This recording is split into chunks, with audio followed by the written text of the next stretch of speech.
Hello big dreamers, Katie Ryan's, your vegan registered dietitian with a master's degree in human nutrition, is here. Today I'm going over what I thought I would learn when I went to school and what I actually learned. This is something that I've been really wanting to share with you, people who are trying to decide, should I go to college as a vegan, especially studying nutrition? And my response has been different over the years just because I'm realizing getting into the field what makes me happy, what makes me excited, what the reality is. And yeah, I just want to talk about what I actually learned so that you know what you're getting yourself into, so that you can better make a decision whether or not you actually want to study dietetics as a vegan. So when I was going into school, I really was inspired to learn how to reverse disease with diet, specifically with a plant-based diet, and even more specifically a raw vegan diet. I was working at a raw vegan restaurant throughout high school where I learned that the place was built due to a cancer diagnosis. Say hi to Katie now. Hi! So Katie's also going to Trevor Hall with us. Yeah, I'm excited. Yeah, one last hangout with my besties. Me and Katie are both departing. Really good. You guys probably already heard. Me in Hawaii, Katie going to Cali. Yeah. So we're going out with a bang though. We're gonna go see Trevor Hall tonight. We're gonna have some fun. I'm taking control. Somebody lived years past her, terminal cancer diagnosis due to a transition to a plant-based, mostly raw, macrobiotic vegan diet. And working at this restaurant, I was blown away by people like, oh yeah, I used to have diabetes, oh yeah, and I started eating here and learning more about plant foods, and I was just super stoked on it, and I wanted to go to school and be a dietitian so that I could learn how to help people like this. And yeah, unfortunately, that's not what I learned. What I was hoping to learn when I went to school was yeah, how to reverse diseases, how to reverse type 2 diabetes, like what foods are necessary, how to prepare foods in the most healthy ways, how to really implement this for people in their real lives. Like, I thought that this was gonna be like a commonplace, really exciting thing of like nutrition, you know what I mean? Just learning more about how nutrition can heal people. And what I actually learned was, like, in my food labs, I learned how to fry foods. The school system here is kind of corrupt, and I actually do not know what the heck they're talking about. Like, they literally don't really know what they're talking about as far as nutrition advice and stuff like that. And yeah, is there any recent thing you want to vent about? I made fried food in my nutrition lab today. Oh, so nutrition lab, that's where we're supposed to learn how to make really healthy things and what we're going to make for people. We're actually learning how to fry food. That's good. And I learned all about like the different components of like ice cream and freezing point in my food science classes.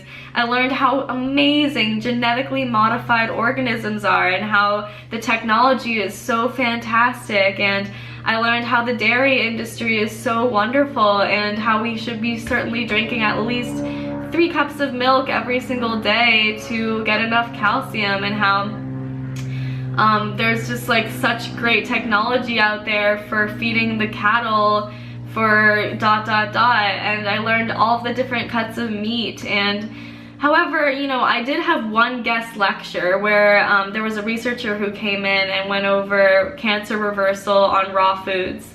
And I was so mind blown and blown away. Not that I was mind blown, I was like, yes, yes, like the whole lecture. I was like bowing, I was like, yes, this woman. And I remember I turned to my really good friend next to me and I was like, are you listening to this? Like, this is amazing. And she literally like looked at me and she was like, what? I wasn't paying attention. And I was like, good, like, cool, like, screw everyone. Anyways, yeah, so basically in college I didn't learn how to heal people, and I do think it's very important to learn what is being taught. I think that it was important for me because at the end of the day I was not going to be satisfied just getting a holistic health coaching thing, which is like what I really had always wanted to do. I always wanted to go to the Institute for Integrative Nutrition. Before that was an online thing. I actually really wanted to go to New York. In high school, I was also interning for a holistic health and nutritional counselor, Christine Lucas. Raw vegan living foods consist of fruit, vegetables, grasses and sprouts, soaked nuts and seeds, and sprouted grains and legumes, and excludes all meat, dairy, eggs, or animal products of any kind. And I was helping her create these food demos and, raw vegan food demos. So I had a lot of experience just in high school with healing and veganism and the power it has to heal people.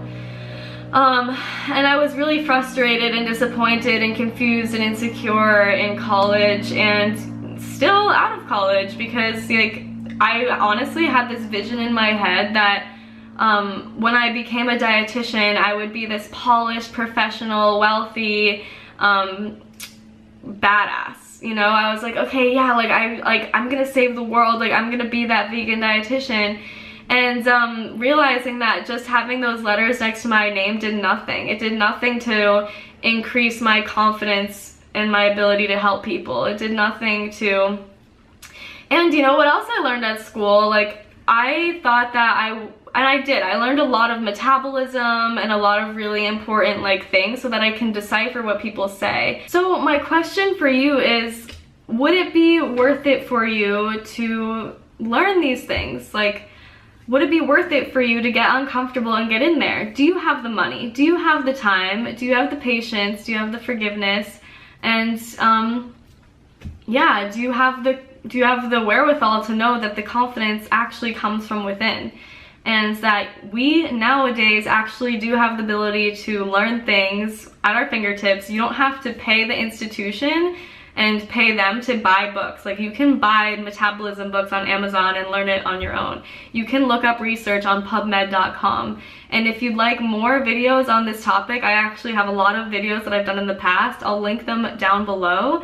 And yeah, I hope you do whatever makes you feel most at peace, okay? Don't do something because your parents say you should or you think you should. The word should just kills me. Let's do it because it feels right and because we're excited about it and because you really, really, really wanna, do these things and work in a hospital, or you really like that environment, or you know what I mean? What are your goals? Because now, this day and age, maybe you actually don't need to become a dietitian to help people. Okay, so that's my 2 cents. Hit me up on Instagram at vitamin.katie and make sure to subscribe to this channel, hit the little bell, and seriously, give me the questions and concerns, throw them all at me. I'm here to help. Let me know what next video you'd like to see. Take a deep breath. It doesn't have to be a rush. It's okay to make mistakes. It's okay to forgive ourselves and seriously have some compassion for yourself. You're doing great. Every little thing is going to be all right. Okay, thanks for watching. Have a beautiful, incredible, wonderful life. Thank you so much for being a vegan, for wanting to help people. You are amazing. Thank you.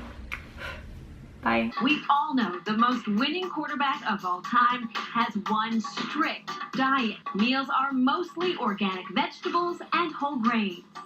Keeping the ratio of veggies much higher, in the 80% range, keeping the animal proteins or the proteins down in the 20% range, because you want to keep the body alkaline. That means keeping the pH in the body just right. Robert Reed has read up on Brady's diet.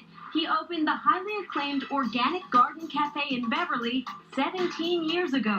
The Green Monkey.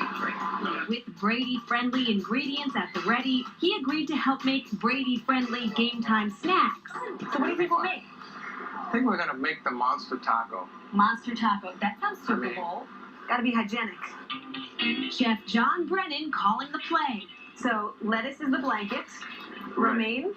Romaine, and then we're gonna add some veggies, some guacamole. This is the nacho cheese. It's mostly cashew based. So it's not really nacho cheese. No. The so-called sour cream, also cashew based. Then some good old pico de gallo. Shredded carrots, another sub. This is our shredded cheddar. Hey, if you can fool the eye, you can fool the mouth. Homemade golden flax chips to top it off. Looks great. But would it taste great to a football fan? Or even better, a football player? For a true test, we invited the captains of the Beverly High School Panthers and their one-time New England Patriots Coach of the Week, Andrew Morency. They're amped for the big game. There's a buzz around the school, no doubt about it. They have the best defense in the league and the greatest quarterback of all time, obviously. Who eats great food? To feed this crew, only a feast would do. So in addition to the monster taco salad, the cafe offered up pepperoni flatbread, really sun-dried tomato, jalapeno poppers, dehydrated, not fried, Vietnamese soft rolls. That's in kelp noodle, a buffalo tempeh wrap, and some sides. And just try stuff and tell me what you think. What is this? This is really what I'm interested in. I've been looking at these ones the whole time. This play is getting hard. It's getting full. It's filling up. At first bite, some surprises. This is good. I like that. I was not expecting this flavor at all. It's going to make you run really fast. The players showing no fear of the unusual. I'm going for this magic rectangle thing. Vegan pepperoni. Vegan pepperoni. Tom's vegan pepperoni. There you go. That's right. We are what we eat, and Tom Brady, being such a role model and such a star, to him be able to kind of advocate for that makes it a little easier for someone like myself who's a coach. Now we're echoing the same message. It helped that ultimately the guys really liked the food. You like that too? Wow. They even declared one dip the best ever. Don't think you can beat the squaw. You've never eaten this kind of food really before. Could you see yourself wanting to eat more like Tom Brady? Yeah. Yeah. I could eat grass. Some converts. You know what? If you can't play like him, Might as well eat like him.